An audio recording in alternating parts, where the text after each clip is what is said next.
देखेंगे कि Cisco WSA को जो वर्जन 10 है इसको हम ईव में किस तरह इंस्टॉल कर सकते हैं। चाहे वर्जन 10, 11, 12 हो, सबका इंस्टॉलेशन एक जैसा है, ठीक है।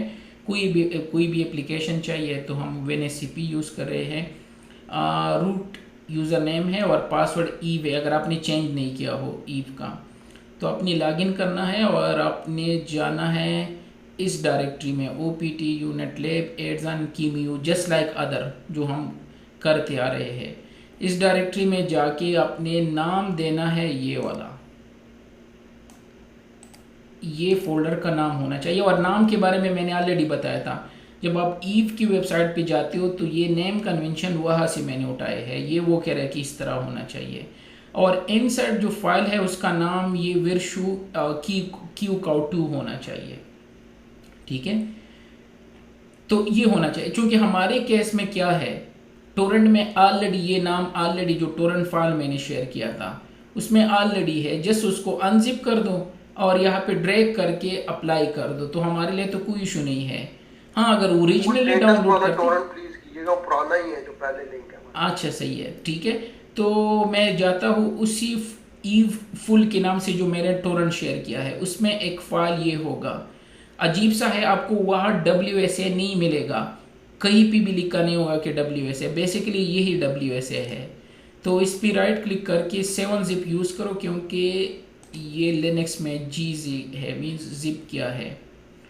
तो ये आपको अनजिप करेंगे, लेकिन दोबारा एक और जिप अनजिप करना होगा, ठीक है। फाइल का नाम याद रखना, मैंने वहाँ भी मेंशन किया है, ये है COEUS, ठीक है। और ये इसका वर्जन है, ठीक है।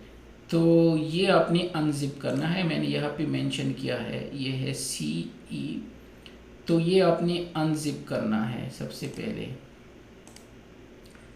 ठीक है। और जब अनजिप कर दो तो दोबारा अनजिप करना है।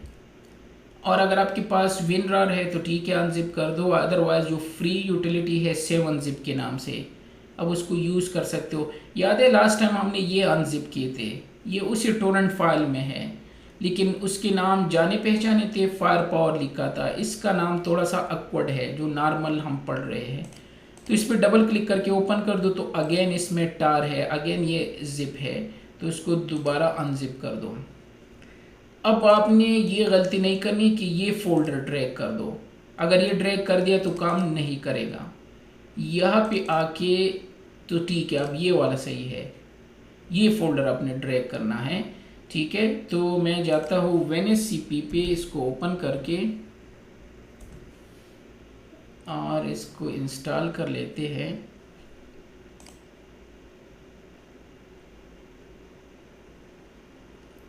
जस्ट ड्रैग ही करना है, इनसाइड जो फाइल का नाम है वो ऑलरेडी करेक्ट है जो हमें चाहिए, ठीक है। तो मेरा जो है, एक मिनट में चेक कर लेता हूँ, 130, तो 130 ये वाला है। लॉगिन कर दो, पासवर्ड जो मेरे केस में है, अच्छा आ गया।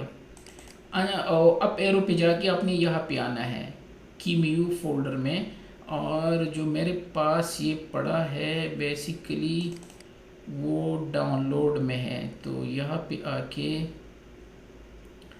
कहाँ पे डाउनलोड है, हाँ ये आ गया। तो डाउनलोड में और फिर ईव फुल में कीम्यू, इसको चेक करके ये है, ठीक है। ये जस्ट यहाँ पे ड्रैग कर दो, और जब तक ये ड्रैग हो तो हम इसको ओपन कर लेते हैं। हमारा क्या है एड्रेस, यहाँ पे 192.168.114.130, ठीक है। लेकिन उससे पहले यहाँ पे वो परमिशन अप्लाई करने होंगे, याद है ना कि जब भी हम चेंजेस करते हैं तो ये करना पड़ता है। तो कॉपी कर लेते हैं, तब तक हम यहाँ से इनको ओपन कर लेते हैं। 130, ठीक है। और यहाँ पे एडमिन होता है और पासवर्ड वही है ईव के नाम से, अगर आपने चेंज किया है तो फिर वही होगा, ठीक है। तो ये पूछना था आपसे, अगर हम ईव यूज करते हैं, अब घर में तो हमारे प्रॉक्सी नहीं है, मैं काम पे अगर लेके जाता हूँ प्रॉक्सी, अगर मैं ऑन कर ऐड करना चाहूँ कि मैं वहां भी यूज कर सकूँ, तो इसको हम कर सकते हैं ईव को प्रॉक्सी डाल के? हाँ हाँ, ईव में कर सकते हैं।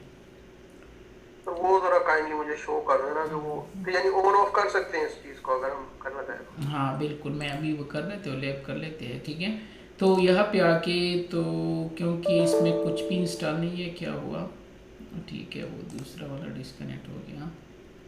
तो जाते हैं यहाँ पे सिस्को WSA लिखा होगा, तो ये यहाँ पे इसलिए शो करा क्योंकि वो फोल्डर ऑलरेडी है ना, लेकिन अभी आया नहीं होगा, ये है।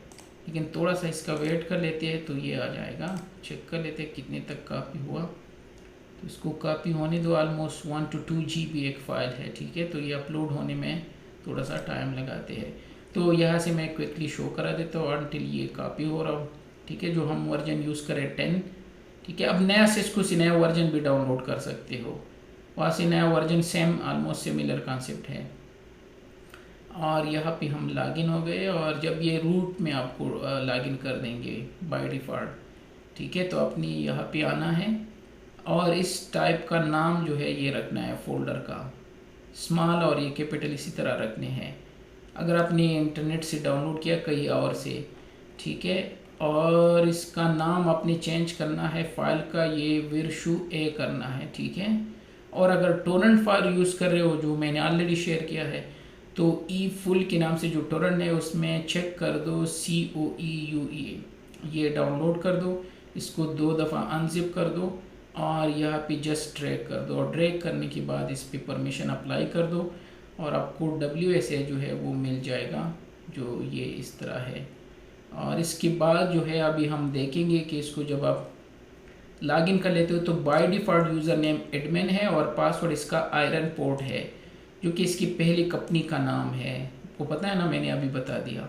और इसमें जो ऑपरेटिंग सिस्टम है वो ये है, जिस तरह iOS है या बाकी नेक्सस ऑपरेटिंग सिस्टम है सिस्को का, इस तरह इसमें ये ऑपरेटिंग सिस्टम है। और ये basically Linux base operating system है, जो लिनक्स मैंने बता दिया FreeDS जो लिनक्स का एक फ्लेवर है, ठीक है। और वहाँ से ये IP उठाएंगे, अगर DHCP से कनेक्टेड है तो ऑटोमेटिकली, अगर नहीं है तो बाय डिफ़ॉल्ट इसका 42 कुछ इस तरह की IP होती है। अगर रियल में आप कनेक्ट कर लेते हो तो मैनेजमेंट की IP वो है, और आपने अपने सिस्टम का वही IP रेंज रखना है, तब आप इसको एक्सेस कर सकते हो।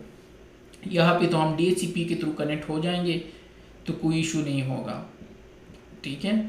That's it. और इसको एक्सेस करेंगे, फिर इसके बाद हम इसको लाइसेंस करेंगे। लाइसेंस के बारे में मैं बता देता हूँ और इस पे काम किस तरह करेंगे। तो जब ये इंस्टॉल होगा तो वो कर लेते हैं ऑलमोस्ट, ठीक है। मैं इसको स्टॉप कर लेता हूँ। ओके, तो ये ऑलमोस्ट कॉपी होने वाला है, ठीक है। याद रखना इसकी फोल्डर का नाम यही है, ये हो गया। और यहाँ से जस्ट आपने लॉगिन होना है रूट ई, और इस पर परमिशन अप्लाई करने हैं, यहाँ से पेस्ट कर दो और इंटर कर दो।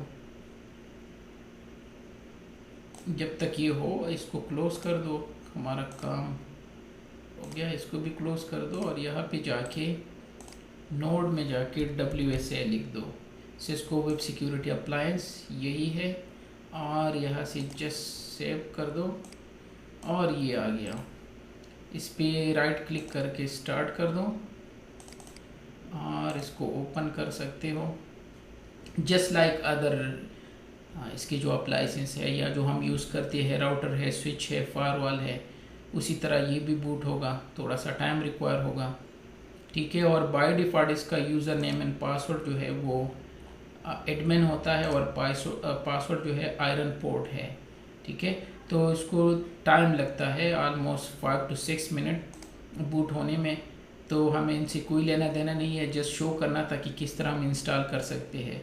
आगे लैब में हम इनको देखेंगे। और फास्ट जा रहा है, अगर क्विकली रन हो गया तो लॉगिन कर लेते हैं, अगर नहीं हुआ तो यही पे इसको स्टॉप कर लेते हैं, ठीक है। ये आ रहा है इस तरह, इसमें यही ऑपरेटिंग सिस्टम है जो मैंने बता दी, इस वजह से ये शो कर रहे हैं।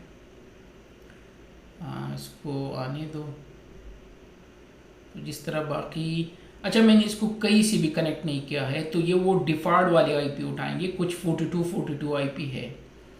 लेकिन अगर आप इसको कनेक्ट कर लेते हो इसके मैनेजमेंट पोर्ट को, ठीक है, तो फिर ये DHCP से IP उठा लेते हैं, जो कि अभी हम करेंगे, DHCP से कनेक्ट करके देखेंगे।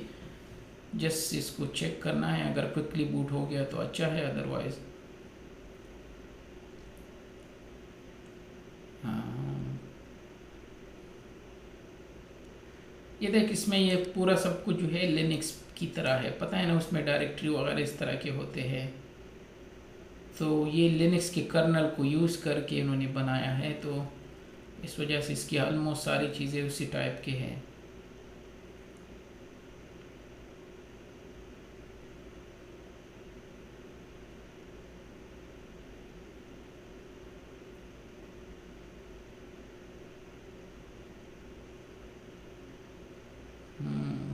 ठीक है।